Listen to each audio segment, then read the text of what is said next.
Guys, welcome to Koorakotta. Simply சமையல் super tasty. இன்றைக்கி பார்த்தீங்கன்னா ஒரு ஹெல்த்தி ரெசிபி தான்.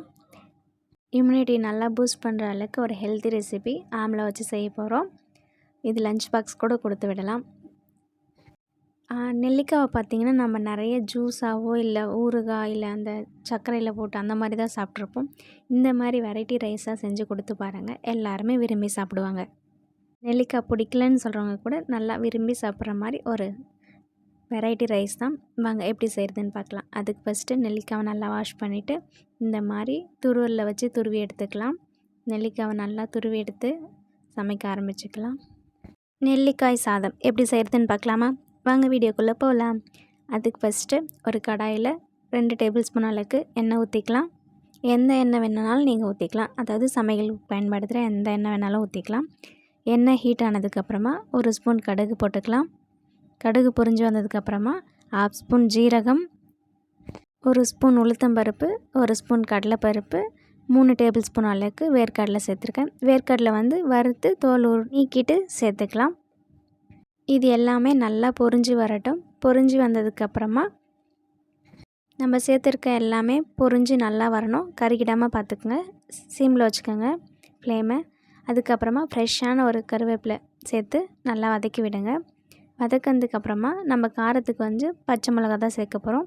இது காரம் கம்மியாக இருக்குன்றதுனால நான் 3 பச்சை மிளகா எடுத்திருக்கேன். உங்களுக்கு காரத்துக்கு ஏற்ப நீங்கள் சேர்த்துக்கலாம். அதுக்கப்புறமா பொடிசாக கட் பண்ண ஒரு பெரிய வெங்காயம் ஒரு கைப்பிடி அளவுக்கு எடுத்திருக்கேன். எல்லாத்தையும் சேர்த்து நல்லா வதக்கி விடுங்க. இது ரொம்ப நேரம் வதங்கணும்னு அவசியம் இல்லை, ஒரு 3/4 பதத்துக்கு வதங்கினா போதும். அதுதான் டேஸ்ட் நல்லாயிருக்கும். இது நிறைய பருப்பு எதுக்கு சேர்க்குறோன்னு பார்த்தீங்கன்னா, இது சாப்பிட்றப்ப நல்லா வாயில் கடிப்படும் போது சூப்பராக இருக்கும், டேஸ்ட்டு இன்னுமே நல்லாயிருக்கும். ஸோ அதனால் நல்லா வதக்கி விடுங்க. வதங்கினதுக்கப்புறமா கொஞ்சமாக, அதாவது 1/4 டீஸ்பூன் அளவுக்கு மஞ்சள்தூள் ஆட் பண்ணிக்கலாம். இதில் எந்த ஸ்பைசஸும் நம்ம சேர்க்க போகிறதில்ல. ஸோ அதனால் காரம் பார்த்திங்கன்னா பச்சை மிளகாய் மட்டும்தான், அதனால் பார்த்து சேர்த்துக்குங்க. அதுக்கப்புறமா நம்மளுடைய ஹீரோவான நெல்லிக்காய் துருவி வச்சுருக்கோம் இல்லையா, அவங்களையும் சேர்த்துக்கலாம். சேர்த்துட்டு நல்லா சாத்தே பண்ணி விடுங்க. ரொம்ப நேரம் வதக்கணும்னு அவசியம் இல்லை, இது ஒரு 2 மினிட்ஸ் வதக்கினா போதும். வதங்கினதுக்கப்புறமா சால்ட் ஆட் பண்ணிக்கலாம். இதுக்கு நம்ம தூள் உப்பு ஆட் பண்ணிக்கலாம். ஏன்னு கேட்டிங்கன்னா, கல் உப்பு ஒரு சில இடத்துல கரையாது, ஸோ அது வாயில் இது படும். அதனால் நம்ம தூள் உப்பு ஆட் பண்ணி நல்லா சாத்தே பண்ணி விடுங்க. உப்பு பார்த்திங்கன்னா சுவைக்கு ஏற்ப சேர்த்துக்குங்க. நான் 1/2 ஸ்பூன் சேர்த்துருக்கேன், அதுவே எனக்கு கரெக்டாக இருக்கும். சேர்த்துட்டு நல்லா கிளறி விடுங்க. கிளறி விட்டதுக்கப்புறமா நம்ம சாதம் வடித்து ஆற வச்சுருக்கோம். நல்லா உதிரி உதிரியாக அந்த சாதத்தை ஆட் பண்ணிக்கலாம். இது ஒரு ஆள் சாப்பிட்ற அளவுக்கு கரெக்டாக இருக்கும். நல்லா மிக்ஸ் பண்ணி விடுங்க. சாதம் நல்லா உதிரி உதிரியாக இருக்கணும், அதே சமயத்தில் நல்லா ஆறி இருக்கணும். ஏன்னா சூடாக கிளறப்ப அது கட்டிப்பட வாய்ப்பு இருக்குது, குழஞ்சி போகவும் வாய்ப்பு இருக்குது. ஸோ அதனால் ஆற வச்சு நல்லா மிக்ஸ் பண்ணி விடுங்க. சாதமும் அந்த மசாலாவும் நல்லா மிக்ஸ் ஆகணும். மிக்ஸ் ஆனதுக்கப்புறமா கொஞ்சமாக கொத்தமல்லி தழை தூவி இறக்குனிங்கன்னா சும்மா டேஸ்ட் அல்டிமேட்டாக இருக்கும். சூடாக சர்வ் பண்ணுங்க.